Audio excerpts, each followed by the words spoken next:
Јас реков дека неколку пати зборувам за теми што ни се познати, ама да ги повториме и да ги поднаучиме. Денеска отприлика една слична таква тема, ќе ја видиме.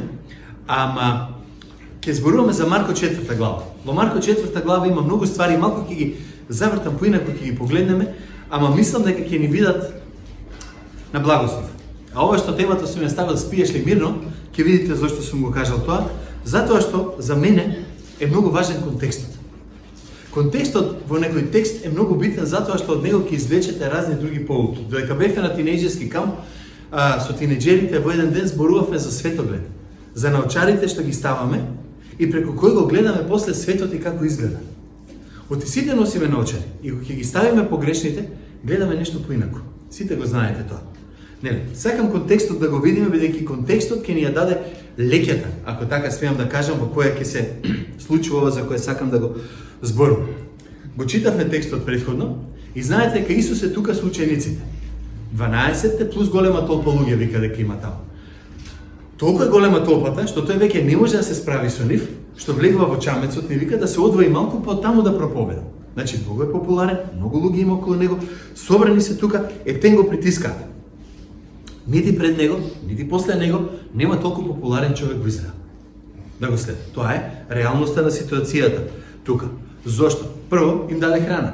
Кога им требаше храна на луѓето, им даде храна. Второ, сакали или не, а Јован ни кажува таму на крајот на писмото дека Исус вика излече екстремно многу луѓе. Исус направи вика толку многу чуда што ако ги запишевме сите книги во светот немаше да се долу. Ајде, јас ќе одам ќе кажам нешто што можеби не е точно, jednostavno ја заврши болеста во Израел. Додека тој беше таму тие 3 години служба, болест немаше. Замислете си таква земја. Убавено, болест нема, ништо друго не оди. Луѓето што се околу него, учениците, се полека се уверуваат дека ти си Христос, вика син на живиот Бог, ти си Месијата, ти си Господ. Исус им вика сакате да се заминете? Во едно од другите евангелија вика каде додиме ти имаш зборови на живот. Значи изгледа дека се е супер, се е совршено. Ова е месијанскиот момент во кој целата историја го чека.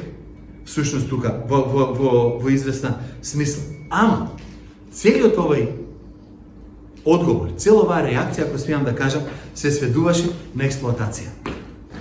Зошто беше сведена на експлоатација? Затоа што Исус им кажа на едно место, вика, вие доаѓате по мене, не оти го сакате моето учење, туку ти ви дадов леб за џаб. Оти ве нахранив, затоа идете, ве излечив, затоа доаѓате по мене. Вие не доаѓате да ме следите од вера. Вие ме следите заради ќар. И ако забележите како се развива работите понатака, Исус што рече, сеќавате, кој сака да врви по мене, нека остави мајка, татко, брат, сестра, нека остави се, нека тргне по мене. Или јас, или никој друг. Ќе ми служите или мене, или на нив, или не ми служите мене. Значи се што имате ќе ми дадете или ништо не сте ми дали. И во тој момент почна веќе онаа дискусија, нахранене, напоене, исцелене, ама не баре повеќе ништо од нас. Фала ти многу, до тука беше повеќе од ова, не ни треба. Ова Исус им го спомнуваше. Исус им викаше, да, ама сакам да ве потсетам зошто сум тука. Да ви кажам која е целта на моето доаѓање и почна непријателството. Кога ги соочи, кога ги нахрануваше, можеше да им зборува арнисте лошисте.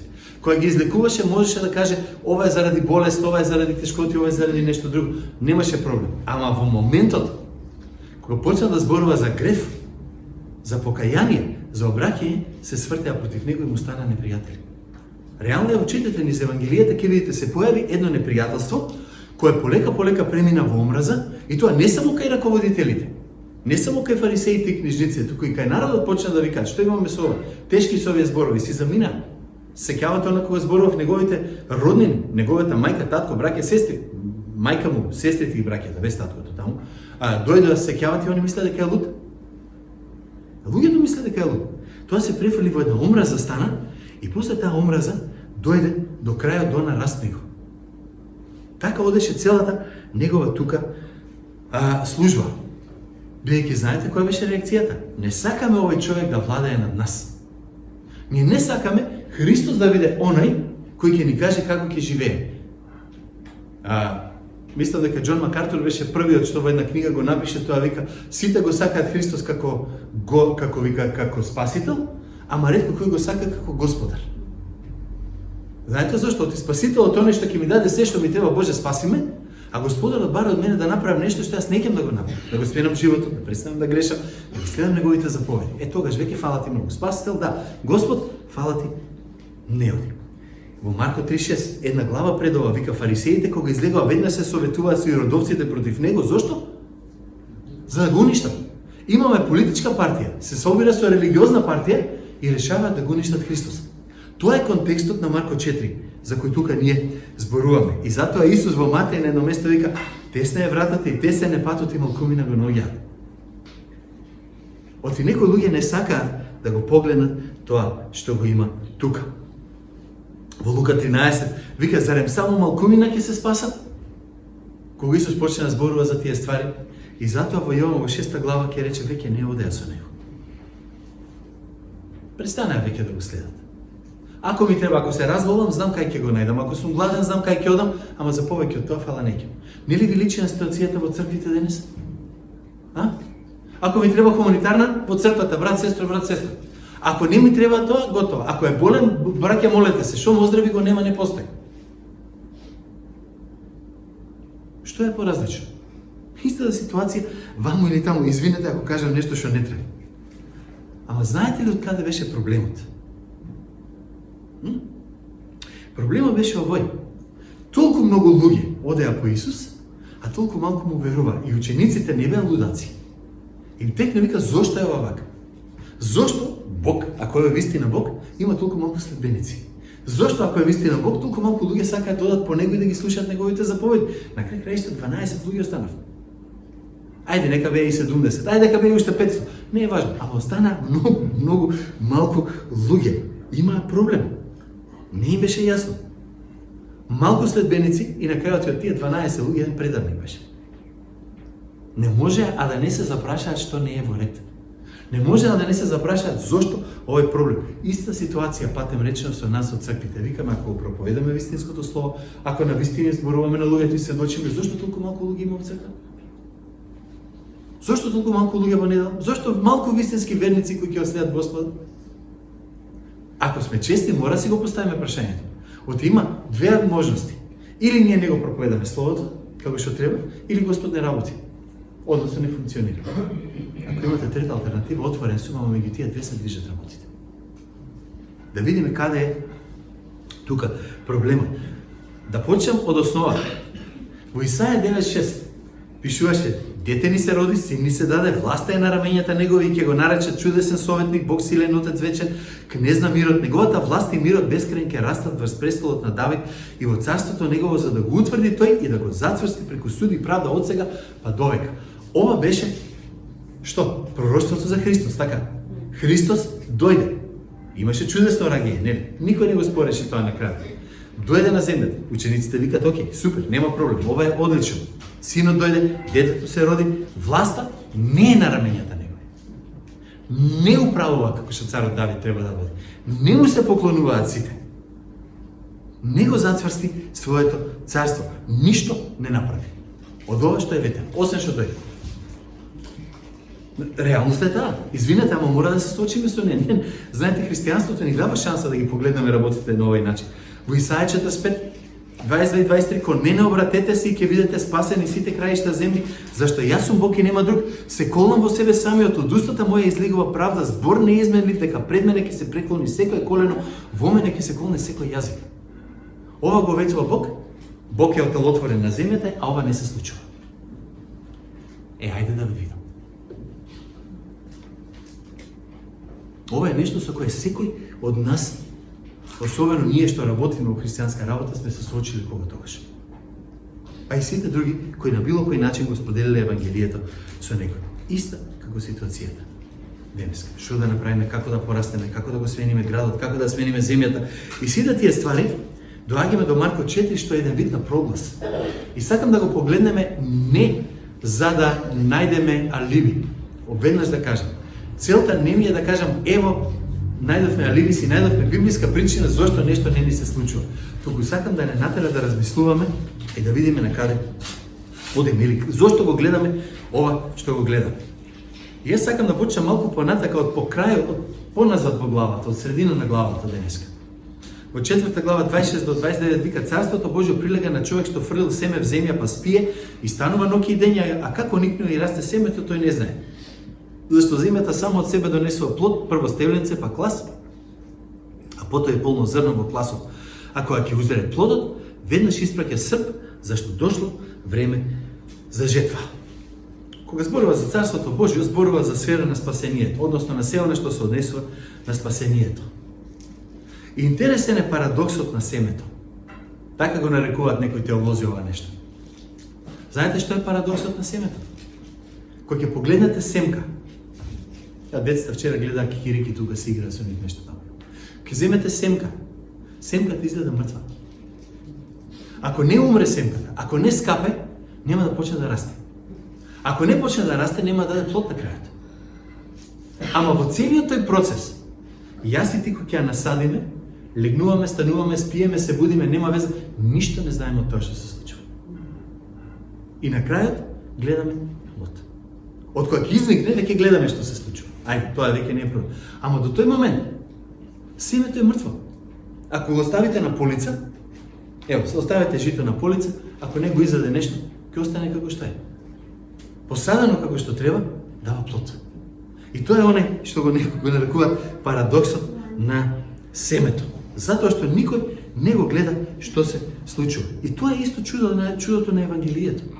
Зошто? Евангелието не е само некоја чекан што ќе те мамне по глава и ќе те преврти. Евангелието е збир на многу мали, едноставни, прости вистини кои ги гледаш и викаш, добро да чудо големо. Кога ќе ги собереш заедно, викаш, сега ми е јасно. Сега сваќам што уствари зборува Господ. И кога тоа семе ќе најде почва во срцето, дури тогаш ќе дојдеме до она што го нарекуваме плод. Ако не се случи првото, ако семето не биде тука, ако не влезе во почвата, ништо нема да се случи.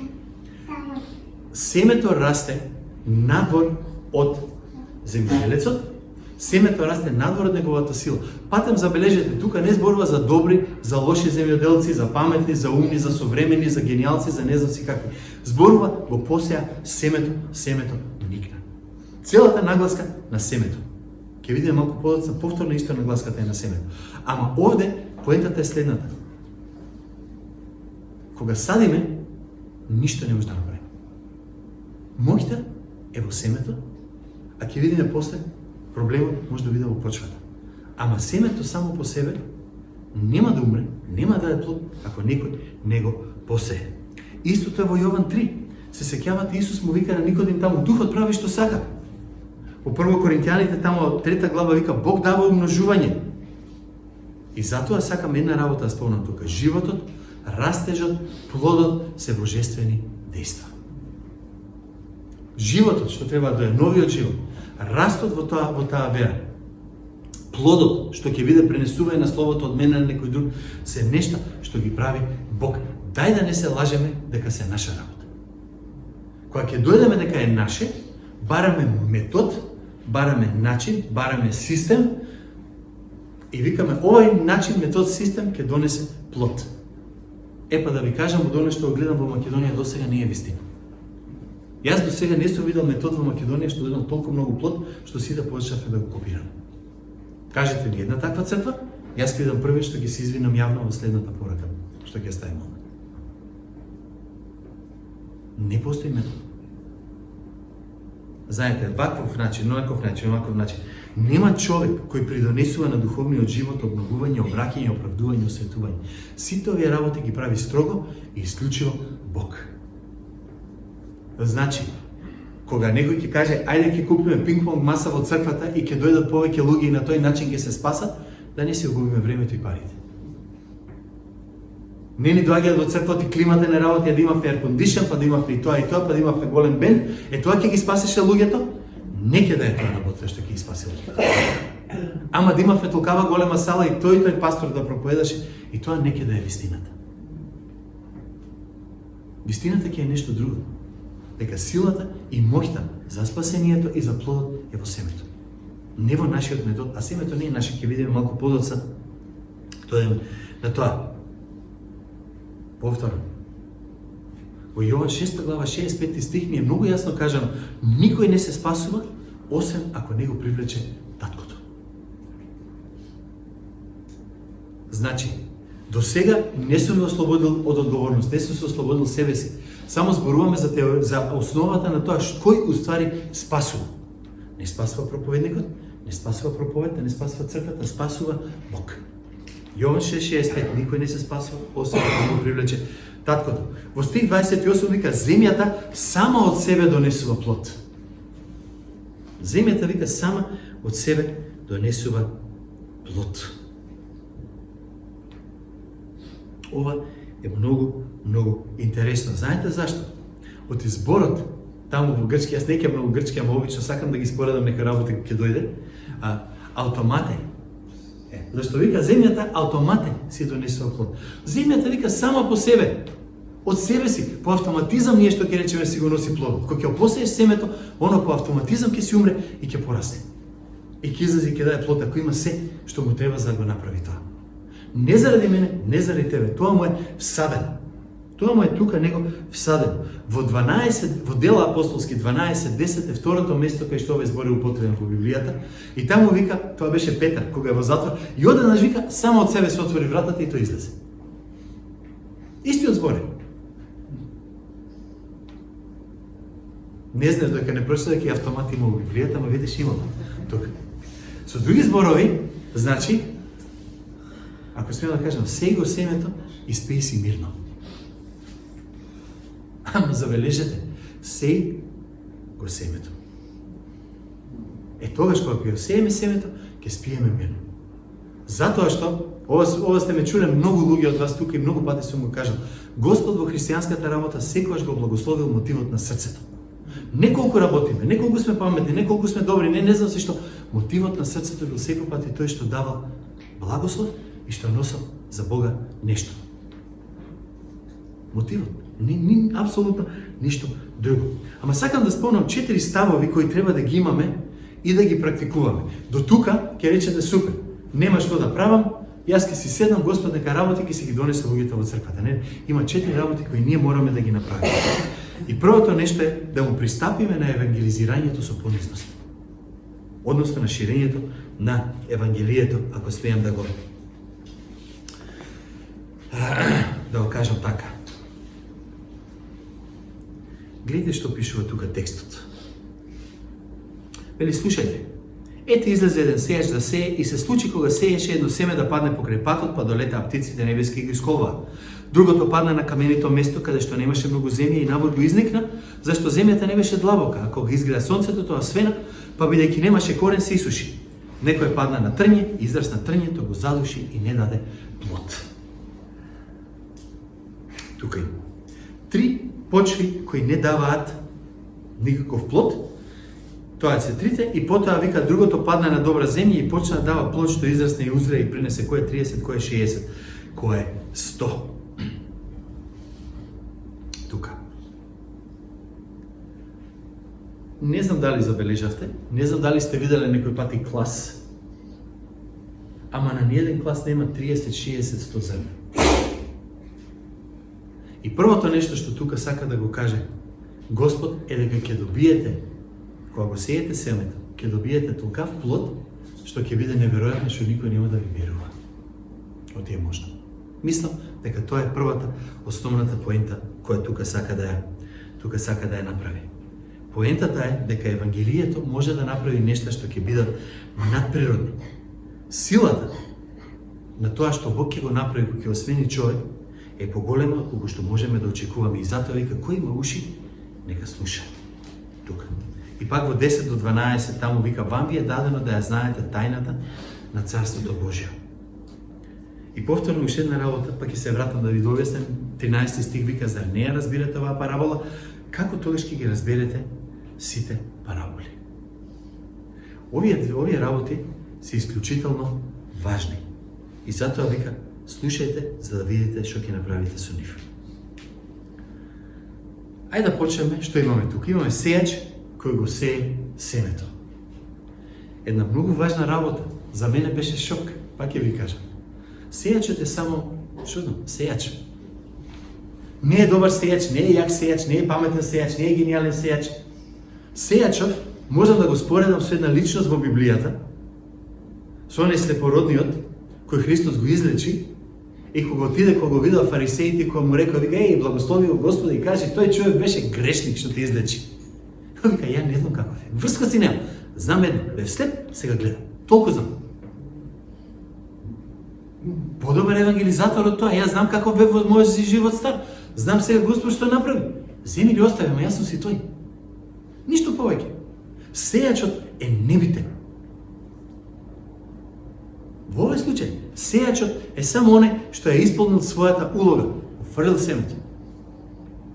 Како, што, на кој начин, воопшто вика тука не зборува и не го спомнува. Воопшто не го спомнува.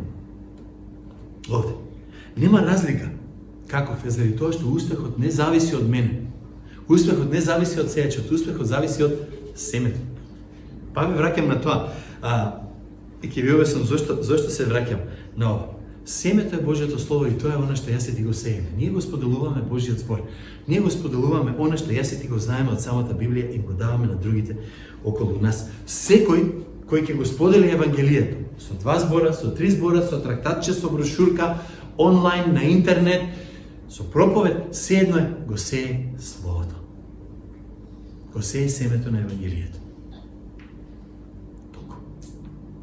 Тоа им го кажуваме и на тие кои ќе дојдат кај нас на камп, луѓе кои ни доаѓаат како поможници, вие доаѓате да го сеете Словото.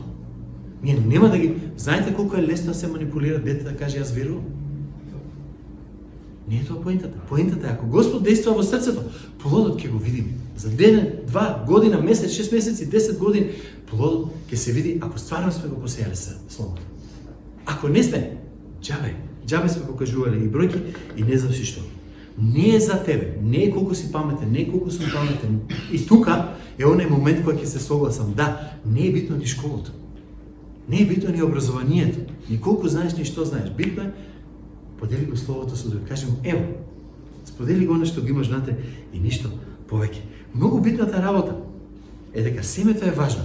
Не сејачот. Семето е создадено од Бог. Божјото Слово ни е дадено од Бог. Смени го семето, модифицирај го, мохите нема.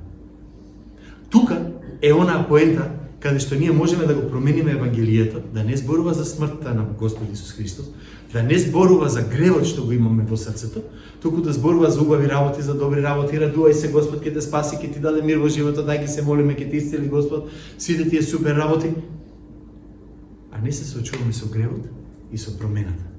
Тоа слово, тоа семе е мртво. Оти сме му ја смениле суштината која му е дадена во Евангелието. Многу битна работа.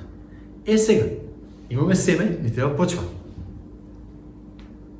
А почвата, Библијата во Матеј 13 вика, тоа што се сее во срцето.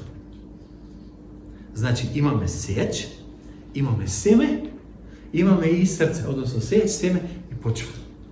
Трите работи. Или со други зборови, имаме некој кој го проповеда Словото, го имаме самото Слово и го имаме срцето. Од таа страна на човекот.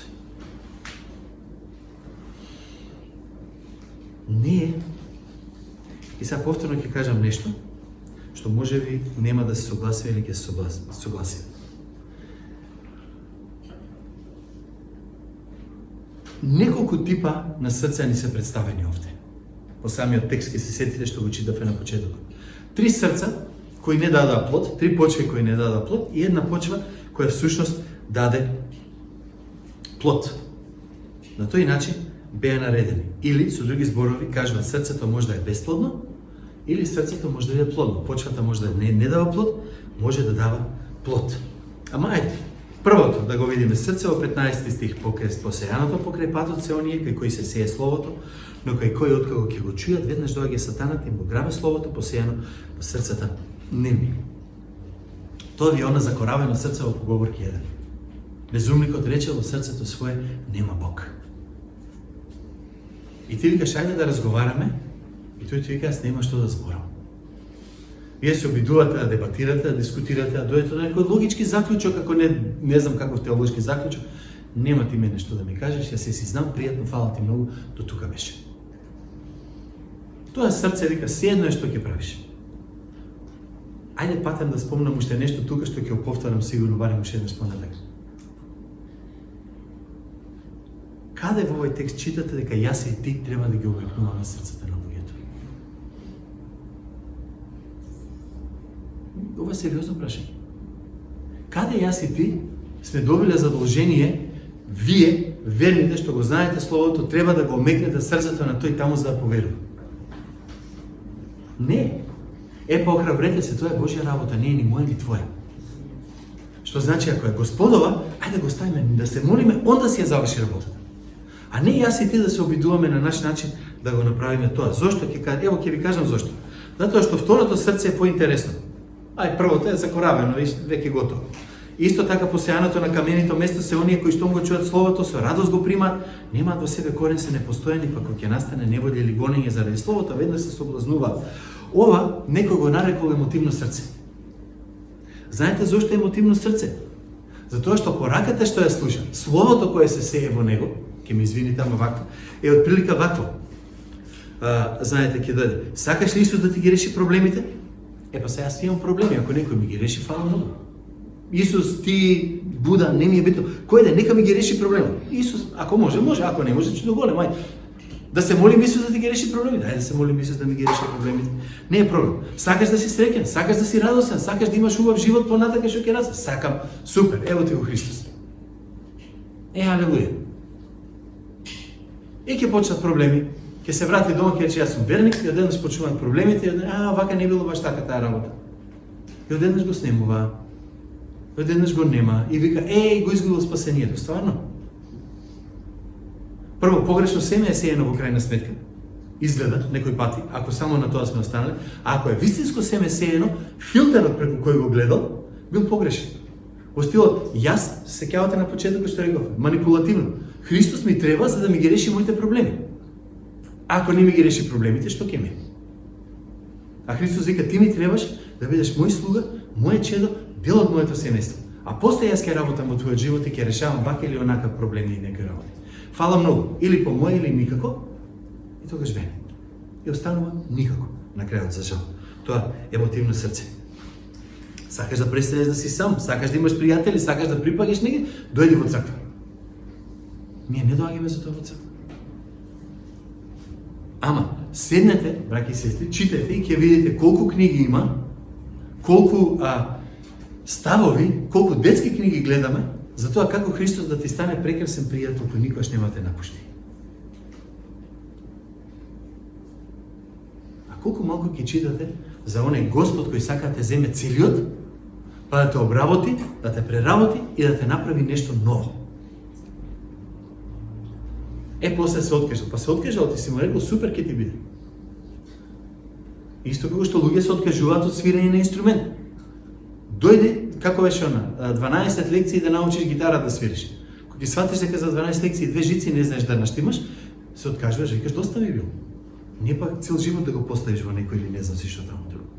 18-19. Посејаното во трнји ги означува оние што го слушаат Словото, но грижите на овој век примамливо богатство и други желби, кои кога ќе се вселат во нив го задушуваат Словото и тоа останува бесплодно.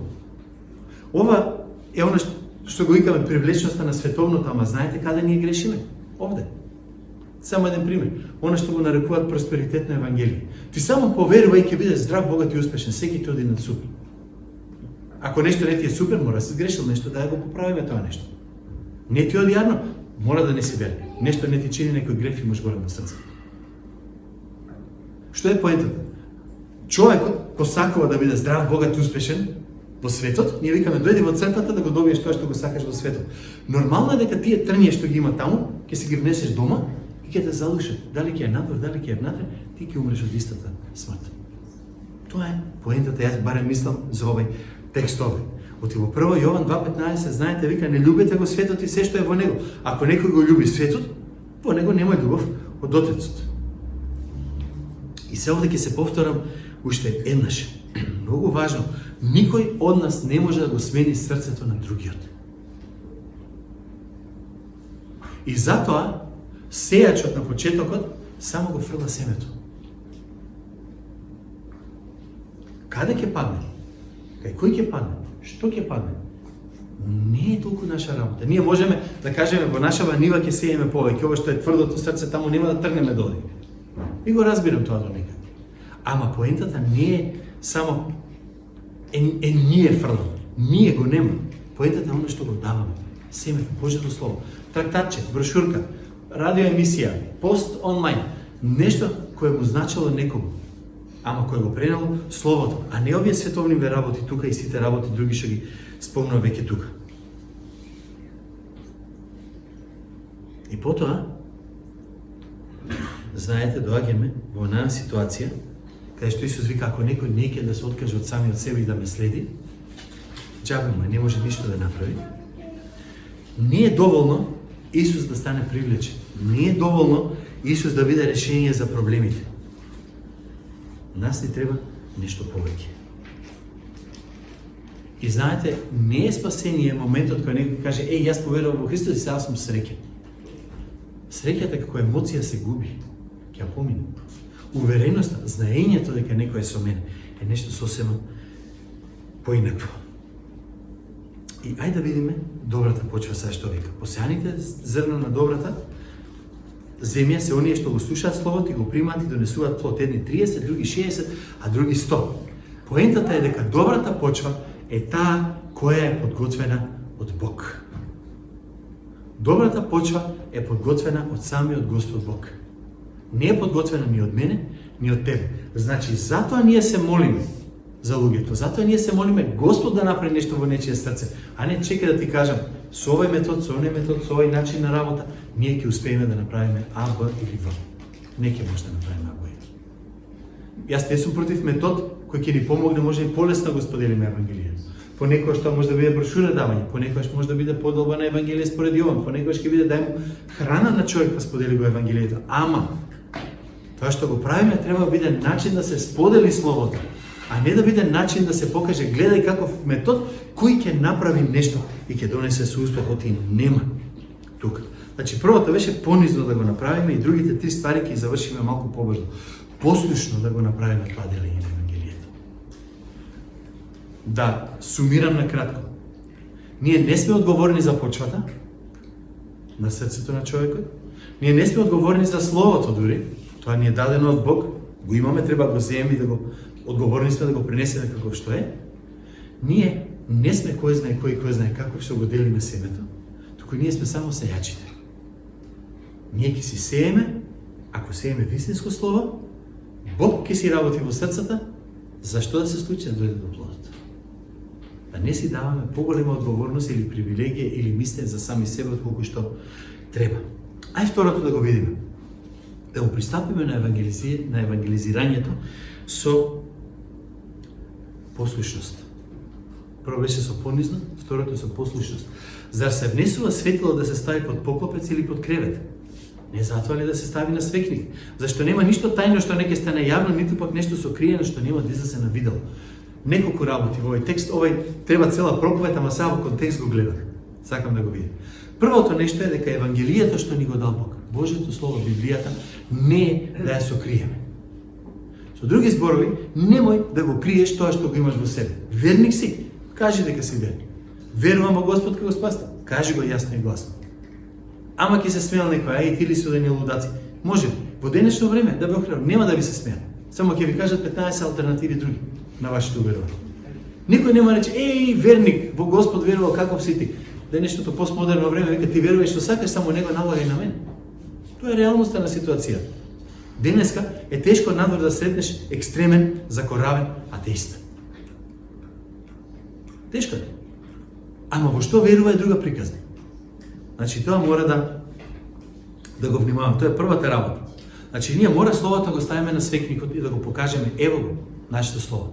А ова второто тука, скриено, јавно скриено, знаете што значи тоа? Дај да не се правиме тоа што не сме.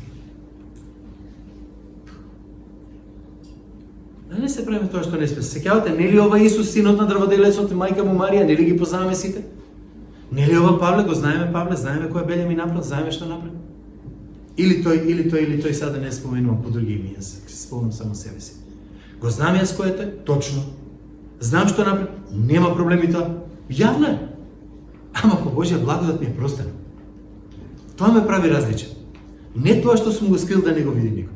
Така да, ние не зборуваме за светци, ние зборуваме за свети, одвоени за Бог. Како на пак ќе се повторам, стално сум ќе се сети него што сум го кажал, вика секој светија има историја и секој грешник има иднина. Така да не се лажем. Никој од нас не е толку совршен. И затоа ќе го представиме Евангелието, ќе речат, ти ли бе ќе ме учиш? Како што му направи и на тој слепиот, нели, ти ли нас ќе не учиш? Вика, гледај бе, целиот си грео ви роден и го избрка, вика, од синагогата, ви текна.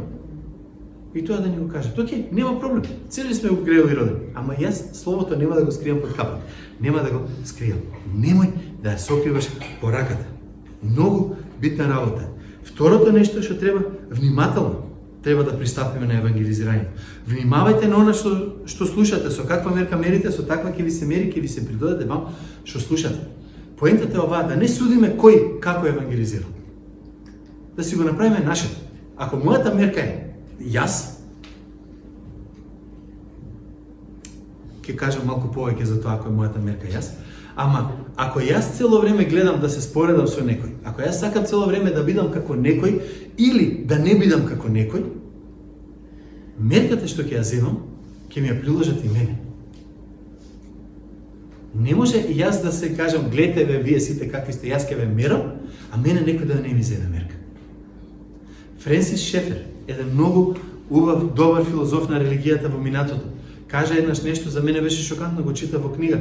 Тој вика вака: замисли си дека околу вратот, не од 70-те, 80-те години, во тоа време немаше современа технологија. Замисли вика околу вратот да имаш кастофон. Знаете што беше кастофон?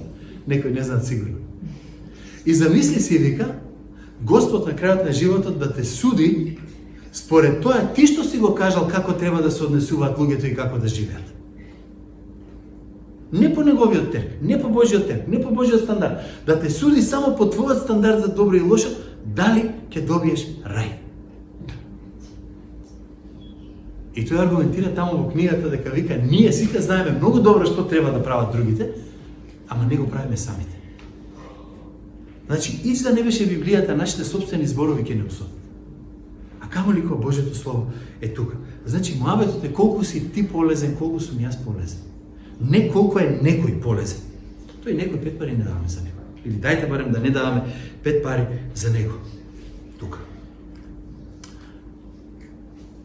Се искажаво, совера искажаво. Се вика, нели, дарежливо, ќе добиеш дарежливо. Искористите колку што може шанси, повеќе семе ќе посееш, не се троши, го имаш во изобилство, повеќе шанси имаш плод да видиш. А не, на овие нема да им кажам, овие нема послушаат, но овие ќе му кажам, овие ќе послуша или не знам се што тука. Зашто кој има, вика, него ќе му се даде, а кој нема од него ќе се одземе и она што го има. Овој текст некој пати е малку проблематичен, ама дава одговор на едно друго прашање. Како може безбожен, расипан човек да проповеда евангелие и човек да се спаси? Многу лесно. Затоа што човекот не спасува, сејачот не спасува, семето спасува. Ако семето паднало на плодна почва, човекот ќе се обрати. Не е важно дали го верувал или не го верувал тој што се. Тој што се може да каже, ја ќе делам трактати, ама не верувам оти некој ќе се спаси. Правам радио емисии, баш ми е гале, сигурно никој не ги слуша. Еден ќе чуе и се спаси. Знаете, во Библијата има во Матеј 7 глава кај што Исус вика, не ќе ми викаат некој Господи, Господи, нели во Твое име проповедавме, чуда правевме, вика, исцелувавме болни, а јас ќе им кажам, не ве знам. Па на таквите Господ вика, џабе си се фалел со нешто, не те познам. А онај што има, вика, него ќе му се даде затоа што тој знае дека свесно работи евангелизирање. Јас давам брошурка, оти сакам да се спаси. Јас борувам со некој за словото, ти сакам да ме чуе и да поверува, а не само да си угувам времето да имам зашто да правам муабет, да не е за фудбал, туку да биде за нешто друго. Ако си вистински верник, ако го сееш семето, колку го сееш, толку можеш плод да очекуваш. Тоа е реалноста. И затоа мора да му пристапиме на евангелизирањето, последното, со увереност. Со што да го споредиме Царството Божие или со каква парабола? Вика да го прикажеме. Тоа ти е како синапово зрно. Сте виделе синап? Синап. Не сте видели. Од него се прави после сем в такви работи. Синапот е толку ситно семенце едно, помало да фионово зрно дури, што се вика. Синапот е многу ситен. И он вика, синапово зрно, што е Евангелието? Да бе, Божја вест, Бог ги спасува. Ништо повеќе не треба правам, не треба манастир да изградам, на колена да одам, 3 пати на ден да се молам. Ништо тоа не треба. Многу е мало, не ми вреди. Фала ти, не ми оди. Е помало од сите земни семиња кои ќе се посее, израснува и станува поголемо од сите зеленчуци и пушта големи гранки така што под неговата сенка може да се гнездат птиците небески, вика. И многу е ова важно. Бидејќи сееме и спиеме мирно и понизно, бидејќи резултатите не зависат од нас. Сееме во послушност, оти знаеме дека имаме вечна награда за нашата верност. Сееме внимателно, оти сакаме да искористиме секоја можност што Господ не ќе ни ја даде. Сееме со увереност, бидејќи Бог ја планира жетвата. Е сега, кој од вас погледнал некој пати да види како изгледа дрво или жбун кој расте од синапово зрно, ако се остави да расте? Ево ви го на слика. За ова зборува Исус. Ова е малечко семенце, од кое после излегува огромно дрво, вика, на кое се гнездат и се кријат и се застануваат птиците небески. Кога се случува дека ние спиеме? Со други зборови, од кога јас ќе посеам семето, викам, Боже, сега е на Тебе. Од кога јас ќе споделам со некој, можам да се молам, можам да правам, ама Господи, на крајот жетвата ја оставам на Тебе, Боже. Јас не можам. Да е до мене, тешко мене ќе биде. И сакам нешто за крај да ви спомнам. За крај, ама од почеток ќе ве вратам. По книгата на пророкот Данијел. Веќе ќе завршам. 7 глава 13 до 15 стих. Видов во ноќните виденија, а тоа на небесните облаци како да идеше синот човечки. Дојде до старецот и застана пред него. Старецот тука е слика на Бог. И нему му се даде власт, слава и царство за да му служат сите народи, племиња и јаздици. Владението негово е владение вечно, кое нема да измине и царството негово нема да се разруши.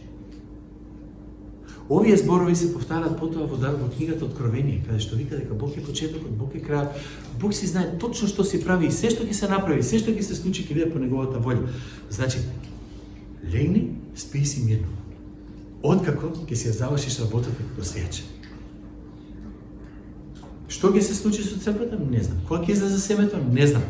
Знам само дека ако ти и јас не го сееме семето, не може да очекуваме плод. А ако го сееме семето, ќе че Боже на Тебе е сега плодот да го видиме ние.